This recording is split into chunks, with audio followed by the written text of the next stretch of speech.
So we're going to start this video off a little differently. Business as usual. I talked too much, I rambled on, and all of the video clips where I was making the harnesses, the screen, all of the custom bits, I talked way too much. This video was over an hour long and no one's going to sit through that.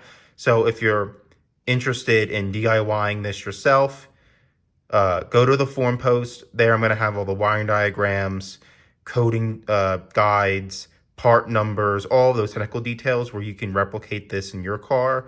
But for this video format, I think just doing an overview of the install and then a final overview of the installed system is going to be the ticket.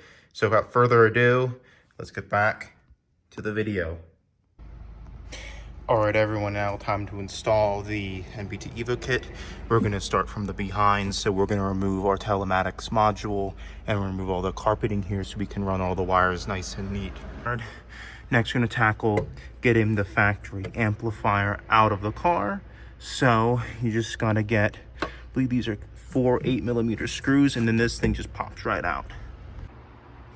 All right, guys, so first little snag here is that this bracket, there's no way I can modify this to fit the E92X, so I'm gonna remove the amp from the 6 series bracket and try to mount it to the E92X bracket somehow. And then another thing is that I thought my Logic 7 amplifier had this auxiliary power here. It does not, so there's a trick to get this to work in the E92X where basically you have like a jumper. I think it's pins 1 and 2 in this slot. Just make a little jumper harness and it should power up. All right, so zip ties saved the day. Just 2 zip ties holding that amp in. The screws are still a little loose, so I can move this around, but basically for the fan mount, I just took the end of this bracket, bent it somewhat straight, and then mounted the fan with zip ties. And then what we're going to do now is that I'm attach this female 3-pin connector, and then on pin slots 1 and 2 we're going to take, this is your factory pre-wiring for the CD changer, and then you're just going to take the power ground wires into here, pin them into this connector, and then plug this in, and then you will have at least some sort of a cooling fan for the amp. Okay, so it turns out if you have a fan mount in here, you can't put the carpet back on. So I tried to do the right thing. It didn't work, and we're just gonna leave the amp how it is, like this. All right, so we just bolted down the ATM module to the car. You may notice a little bit of extra wiring in here. I am keeping my ComBox retrofit wiring for eventually when I do sell this car at some point. I can rip all this out and put a CIC back in. So, and also I have my backup camera retrofit. The module's underneath the ATM now. So mine's gonna be a little different. If you have a factory ComBox, it's gonna be a little different as well. But basically, you're taking power ground, microphone, plus minus shield, and then you're taking tel crash wire, and then plus minus for the emergency SOS button, and then plus minus for the emergency speaker out of this wiring loom, and putting it into these 2 6-pin connectors. So from left to right, plus minus emergency speaker, then power plus ground, 4 wires in that connector. Then this other connector, you have your 3 emergency call button, and then light. I don't forget the pin out. I'm not going to go over the pin out in the video. I'm going to leave that linked in the description or the forum post or whatnot, and then you can go look at all of this there. And then on the harness that I made, your microphone plus minus shield for your microphone goes into the O-bar. So I just made a quick little harness that you're just gonna pin these into a 3-pin, just like that fan that we've installed, and then this will all be nicely fitted and ready to go.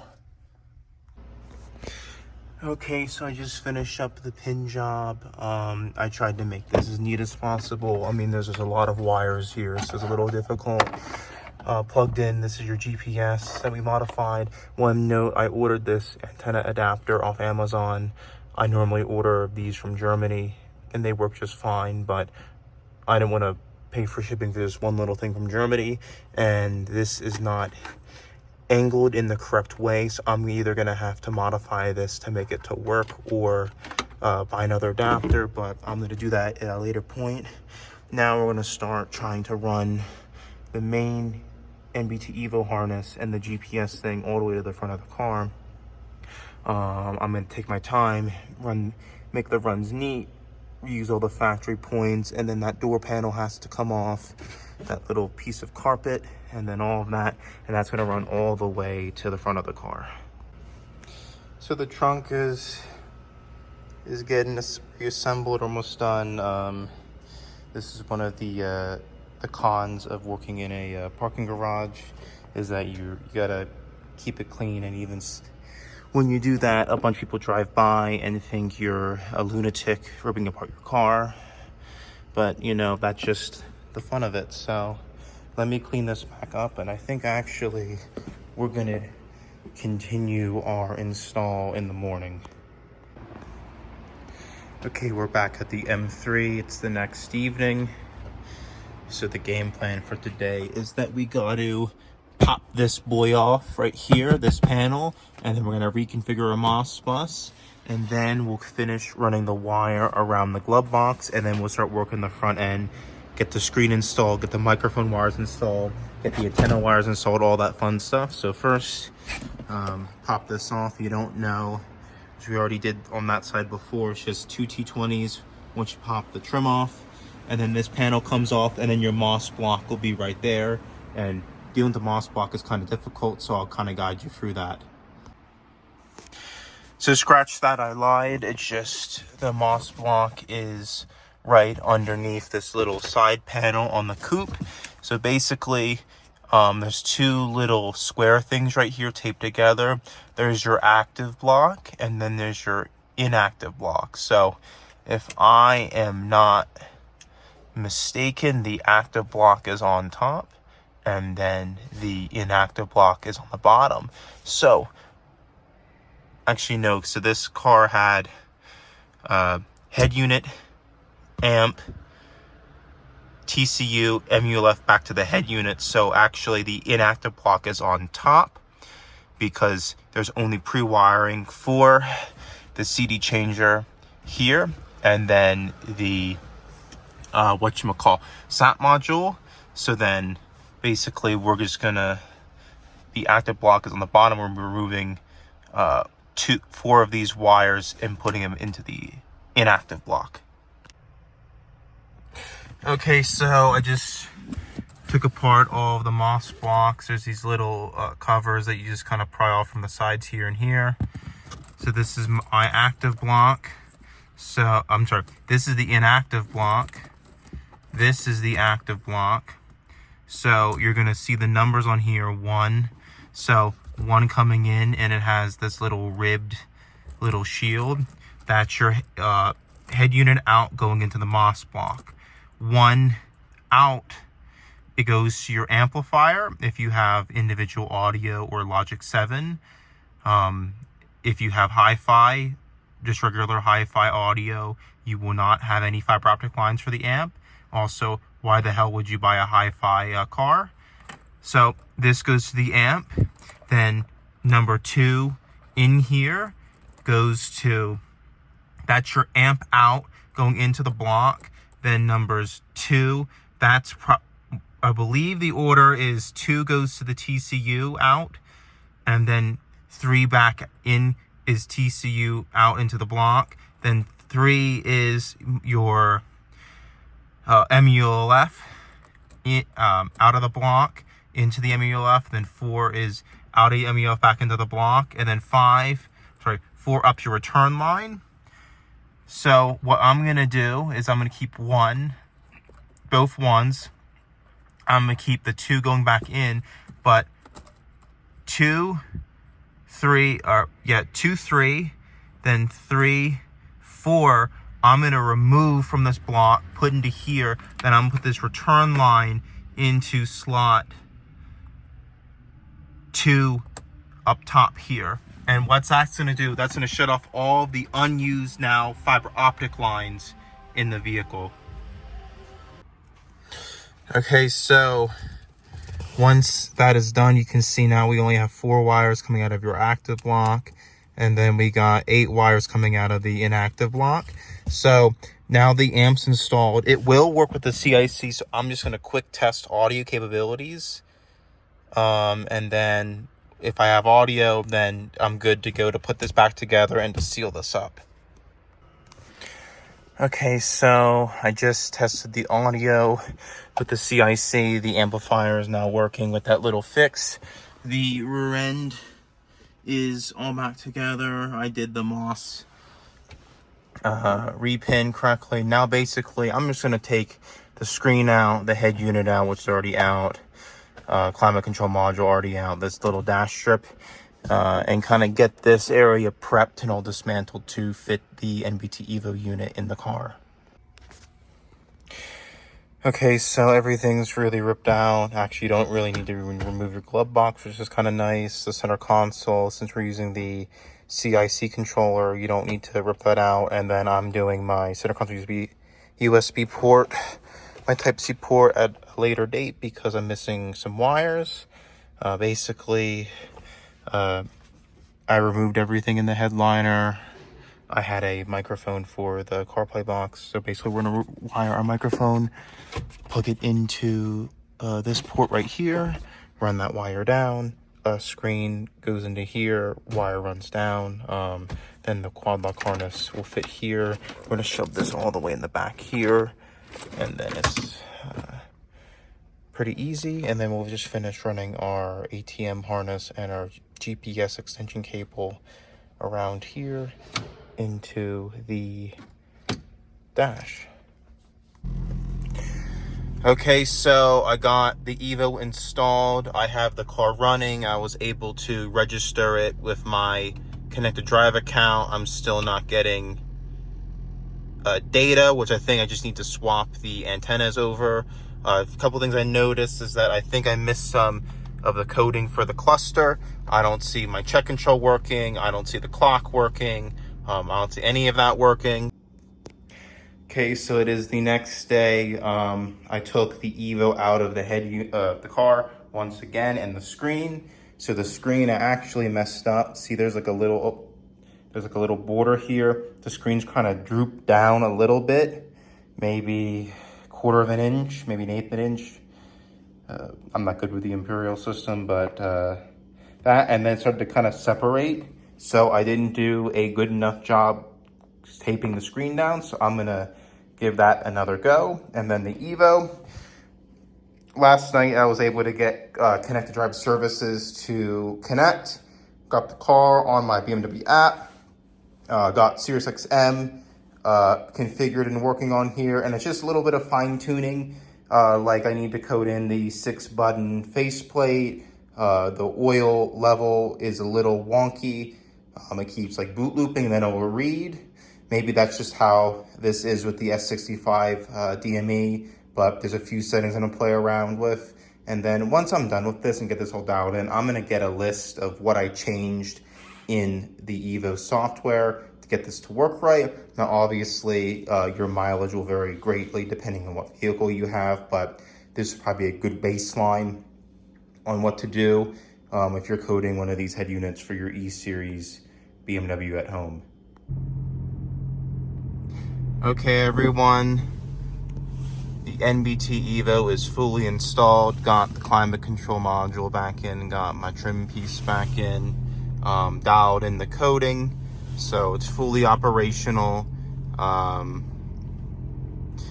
Let's go over, do back to front. So if you scroll all the way over to the right, you got your notifications. You can see that my brake pad wear sensor is shot, even though I just replaced the brakes.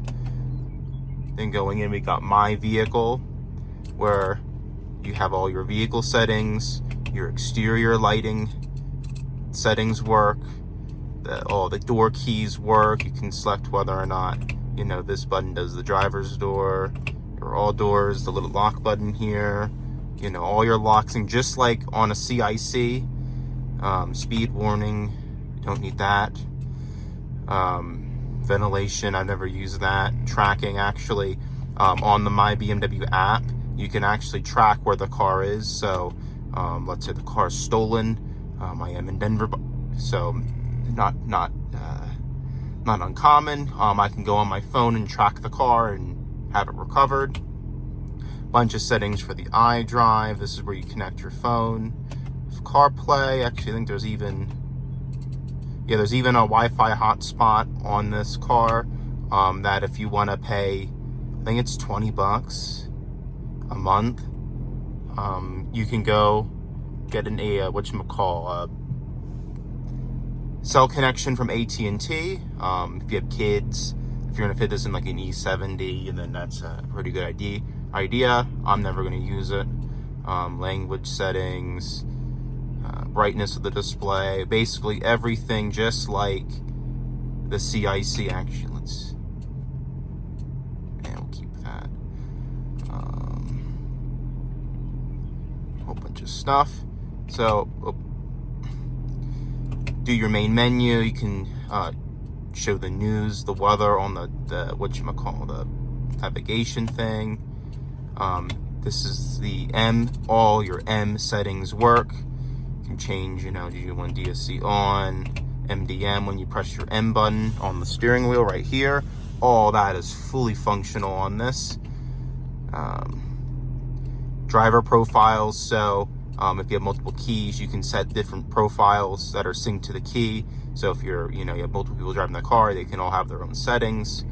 Vehicle status. My car does not have TPMS, but if you had the LCI TPMS, you could have your pressures and temperatures on here. I just have flat tire monitor.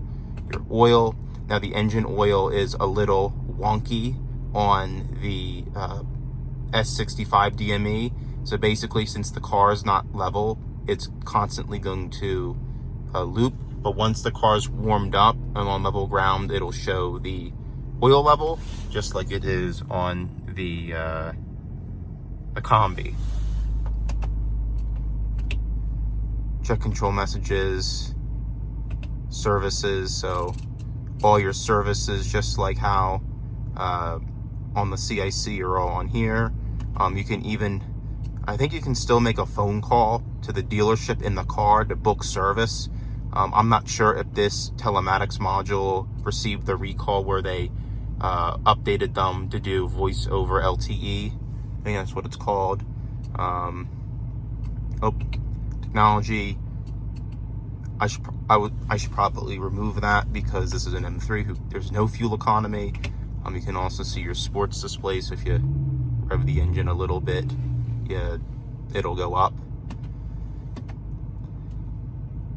Driving information, your onboard info, your fuel economy, average speed, fancy trip computer as well. Let's see, owner's manual. You have an owner's manual right in here. There's actually like videos and stuff you can watch about the many features of your car, and then just some nonsense. So all the settings work. Communication menu, do contracts, dial phone numbers. This is where you get your activation code for your app. Connected drive. So there used to be a store where you can actually activate your service on here, but that's since been removed and replaced with a QR code. So you can use that. BMW Assist. I think this still works, maybe. Anything with like the phone calling function with the ATM, it may or may not work depending on what telematics module you get. Full weather. This is based on your current location. So right now I'm in Aurora, right outside DIA. Could read news on here.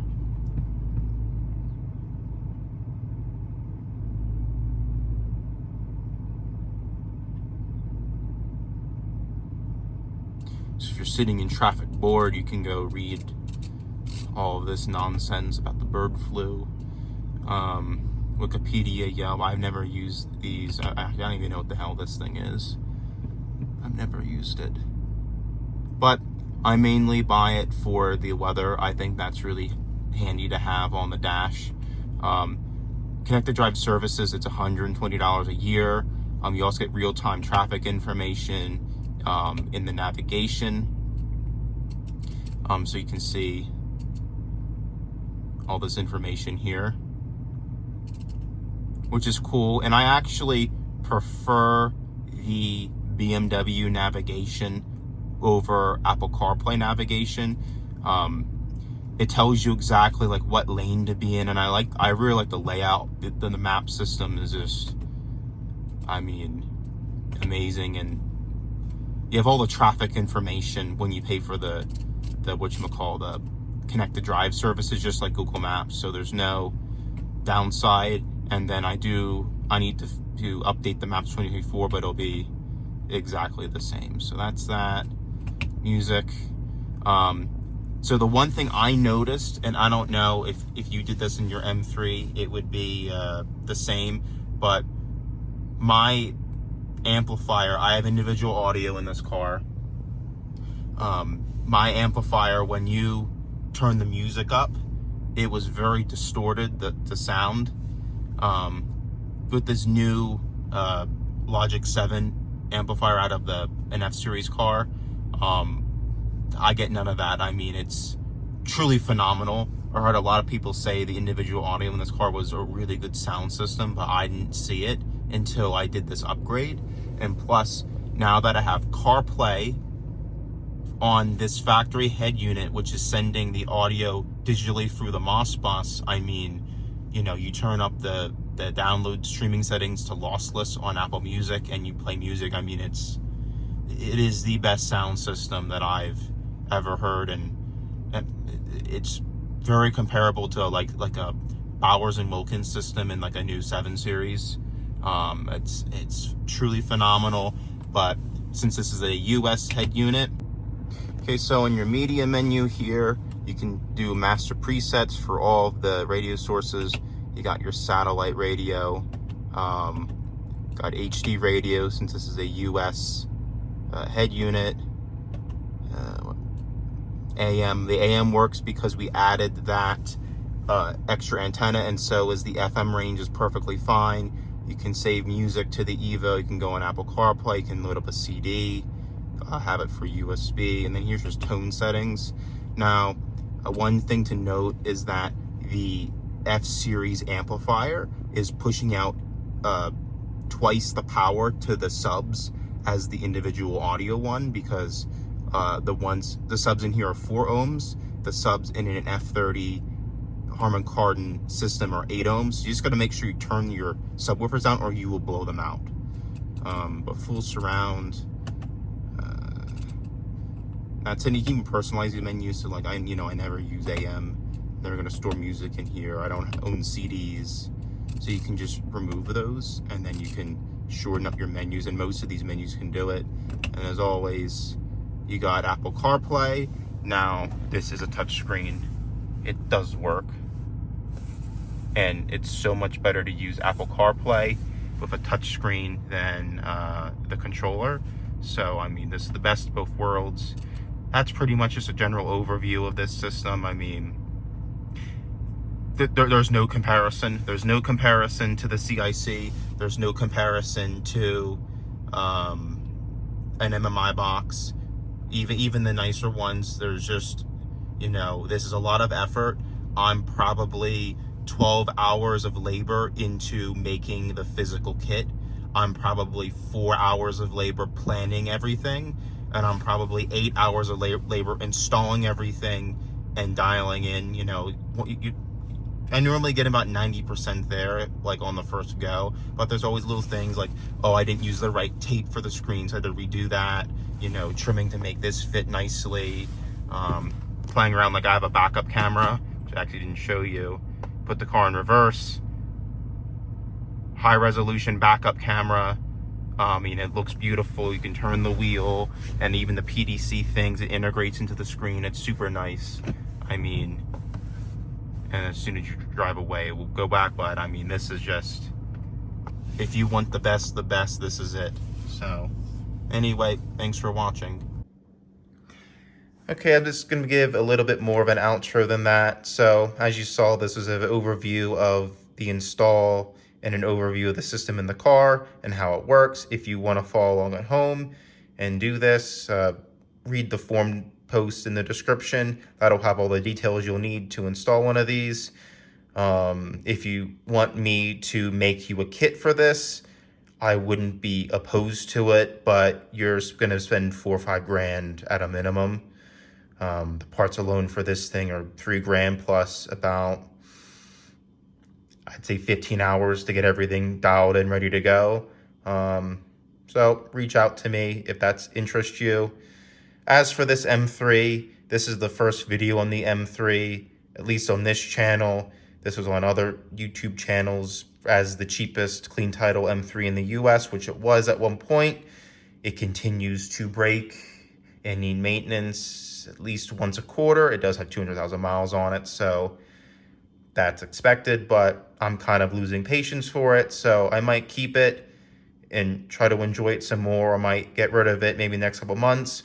I do turn 25 soon, so my insurance is going to go down, and I'll be able to start looking at other vehicles in the caliber of maybe an i8. That's been on YouTube a lot. It's kind of an older car now, but they're getting down into the 30s, you know, if you look hard enough. That would be fun. It's a newer car. A lot of them have lower mileage. Also looking at maybe getting a DB9 or a V8 Vantage. They're also, you can find them in the mid 30s to low 40s. I've never touched, in terms of the electronics, of any car besides a BMW or a BMW product like a Mini Cooper. So that'll be fun to kind of explore and really see what experience you get, you know, for having a depreciating, I guess I would call it a near exotic. I don't know if I would call it an exotic car, but anyway, just let me know. I'm open to suggestions. Anyway, thanks. Have a good one.